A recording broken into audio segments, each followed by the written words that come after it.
So today we're in Dedeman. We're just buying some, what are they, baby? Let me show you. This goes on the electric fence. Have a look there. You screw that into the wood and then the wire goes through those loops. A lot of the village people, they cut off the tops of bottle caps, and that's a cheap way, I'll show you that, but this is a way that will last longer.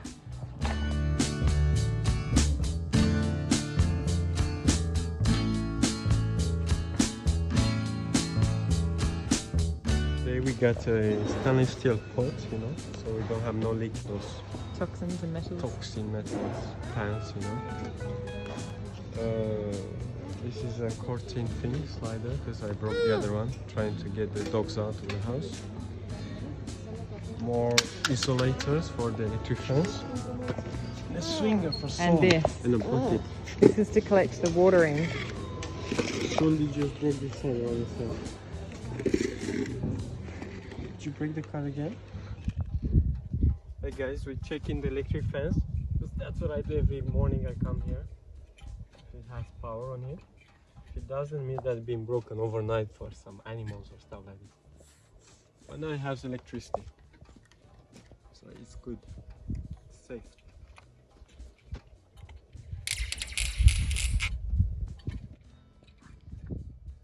Okay.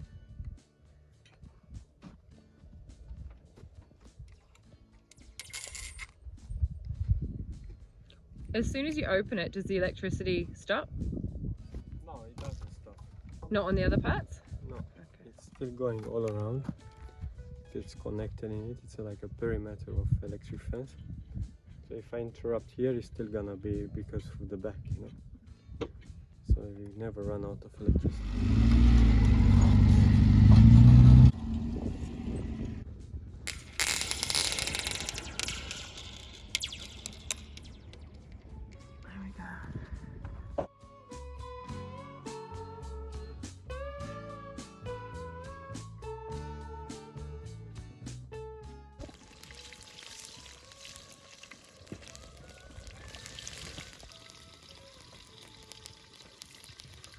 Guys, we just saw a deer. It's been trapped in the forest, but I stopped the electric fence so she can get out. Anyway, guys, this is our mechanism that it's working so far. Not great, but good.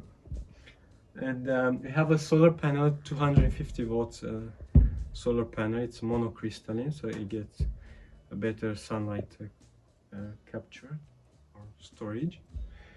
And then we have a controller. It's not an MPPT controller, but it's a classic one. It's PWM, 60 amperes, and it has two USB phone chargings. We got some settings for the batteries and some settings for the. So our electric fence is powered for this solar panel. Also, in this solar panel, we can power up 3 light bulbs of 5 watts each. So it's quite good. Yeah, so this is the control that regulates the charging and discharging of the battery, also the power in the system. This is the electric fence controller. So this is a controller done by one of the guys that I met in the village. And for the moment, for the I don't know, for the how to say immensity of the land we have, and the electric fence is doing a good job. It's taking only 2000 volts. It's not enough. It needs like around 4000 to be like good for cows and horses, for example. But for the goats, 2000 it's enough. And also for humans. Anyway, the mechanism is simple. It has like it works on an impulse system on 12 volts.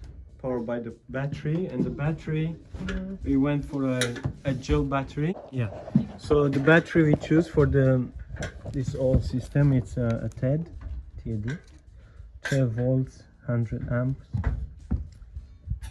gel battery. And over the winter we have to protect it somehow, so I'm gonna put some foam around it or a box, you know, because we intend to use it over the winter. It's not made to resist under certain temperature.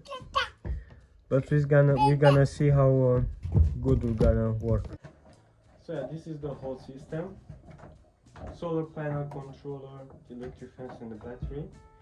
This whole this setup, it cost us 3,000 lei, so that's 3,000 a bit, so that's 300 pounds to do all of this.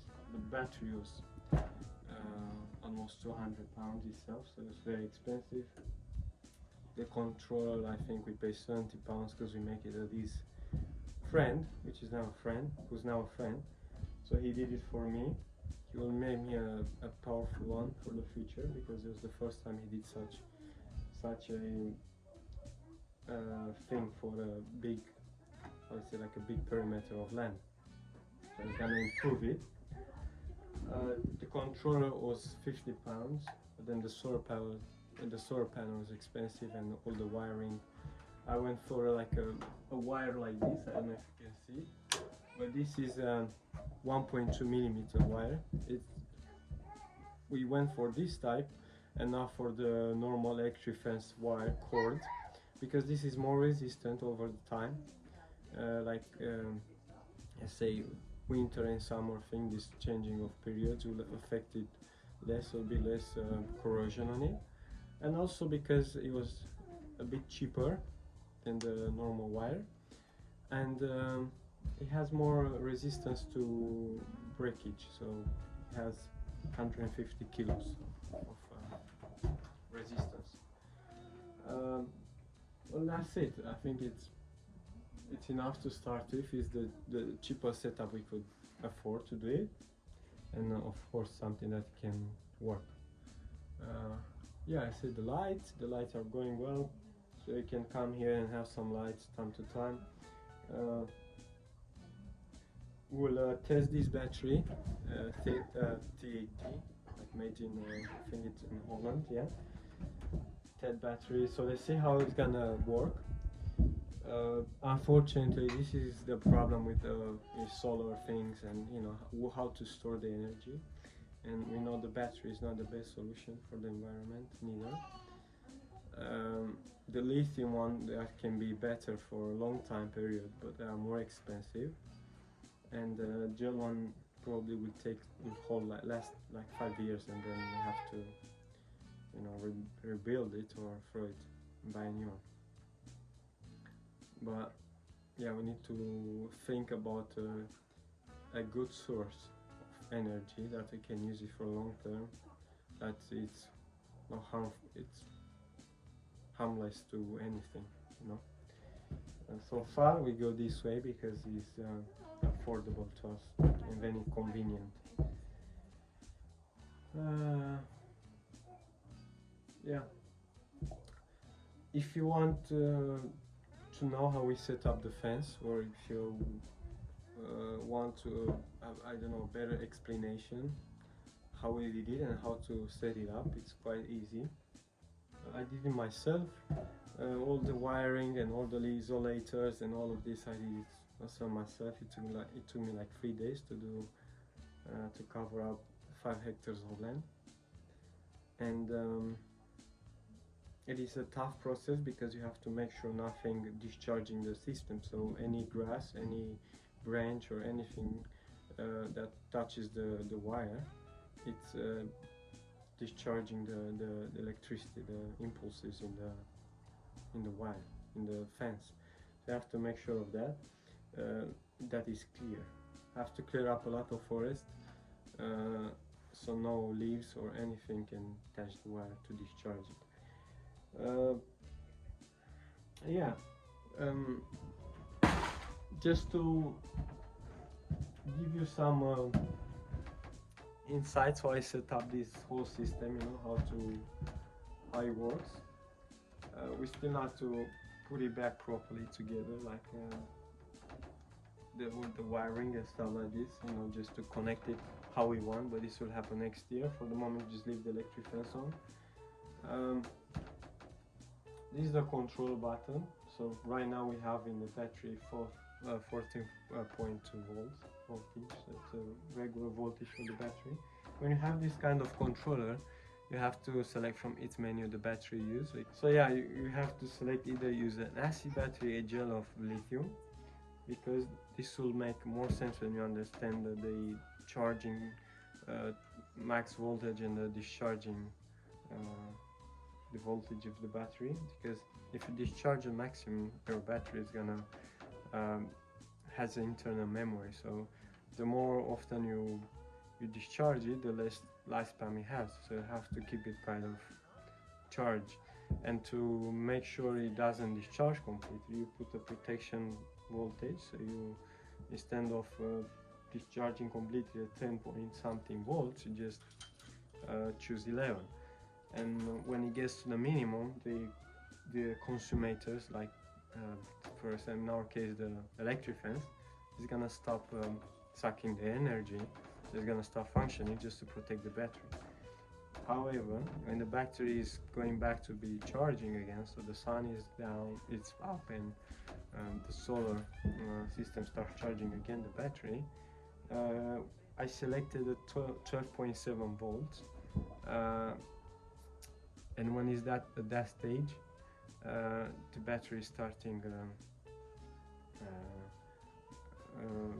recovering, and the electric fence is starting functioning again. So minimum discharging point when the battery is saved for me, it's 12.7. Can put it down, but that's how I want. We don't have money to buy a new one in the future, so we have to make sure it stays 5 years with us. So yeah, it's a safe setup I did.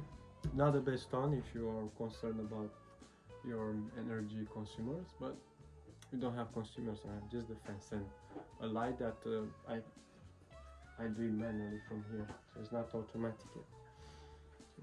Yeah, you need a very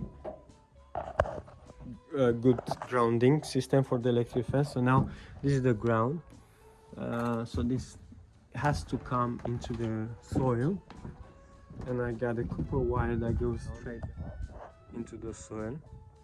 Again, it needs to be, you know, wiring more safely than I did it.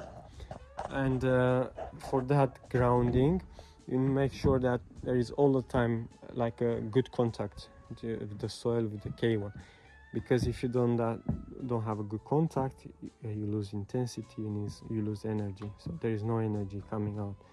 And for that reason I choose like a inox stainless steel part, and I put it deep into the ground, like 1.5 meter deep into the ground, and I connect the cable to it. For the future I'll need another 3 of this. So the more you have, the more safer it is and better it is, you know.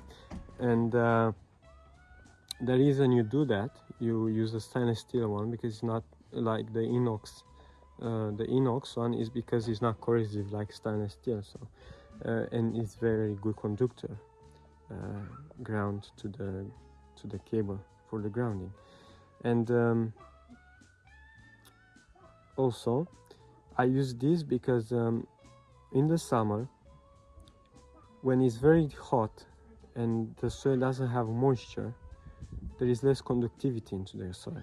So then if you'll have like a small tiny superficial one, you're not gonna get enough conductivity between the soil and the grounding thing from the mechanism. So all of this will affect your intensity of the electricity. So yeah, that's it with the electric fence. I have like a wiring going down to the forest, and there is the forest, and 40 meters from here is the main fence, which I'm not gonna show you now, but in the other videos.